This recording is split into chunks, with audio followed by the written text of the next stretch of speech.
اللہ رب العزت کا ارشاد ہے کہ زمین اور آسمان کی بناوٹ اور پیدائش میں اور دن اور رات کے آنے جانے میں عقل والوں کے لیے نشانیاں ہیں۔ اللہ کا فضل ہے اور اس کا کرم ہے کہ عیسوی کیلنڈر کا ایک سال اور مکمل ہوا اور دوسرا سال شروع ہوا۔ اس طرح ہم 2026 میں اس وقت ہیں۔ دیکھا جائے تو عمومی طور پر دو کیلنڈر دنیا میں بہت مشہور ہیں۔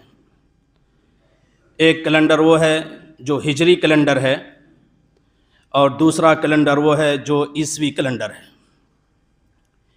ہجری کیلنڈر رسول پاک علیہ الصلاۃ والسلام کی ہجرت کی طرف منسوب ہے اور اس کا پہلا مہینہ محرم ہے اور آخری مہینہ ذی الحجہ ہے۔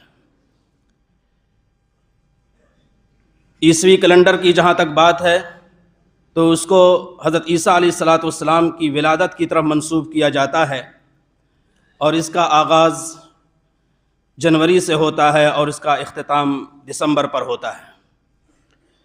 اس طرح سے یہ دونوں کیلنڈر اور دونوں جنتریاں ہمارے روز و شب کے معمولات میں ہیں۔ سال کا آنا اور جانا اور دن اور رات کا بدلنا یہ اللہ تعالیٰ کی نشانیوں میں سے ایک نشانی ہے، اور یہ سلسلہ ازل سے ہے اور ابد تک رہے گا، یعنی جب تک اللہ رب العزت چاہیں گے اس وقت تک یہ پورا نظام قائم و دائم رہے گا۔ جب بھی نیا سال شروع ہوتا ہے تو ہم سے کچھ مطالبہ کرتا ہے، خاص طور سے دو باتیں۔ ہر ایک آدمی سے وہ دو باتیں نیا سال مانگتا ہے اور اس سے مطالبہ کرتا ہے۔ سب سے پہلی چیز یہ ہے کہ ماضی کا جائزہ، اور دوسری بات یہ کہ آئندہ کا پروگرام،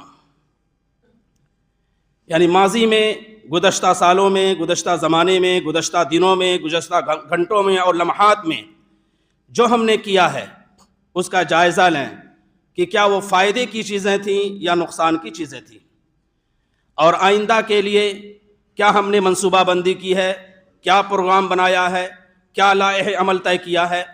یہ دو باتیں ہیں جو انسان کو کامیابی تک پہنچاتی ہیں اور اس کی منزل کو ترقی سے ہمکنار کرتی ہیں۔ اسی کو دوسری زبان میں محاسبہ کہا جاتا ہے۔ محاسبہ کا مطلب یہ ہوتا ہے کہ انسان جائزہ لیتا رہے کہ نفع کس میں ہے، نقصان کس میں ہے۔ محاسبہ تجارت میں، محاسبہ تعلیم میں، محاسبہ عبادات میں، محاسبہ عقائد میں،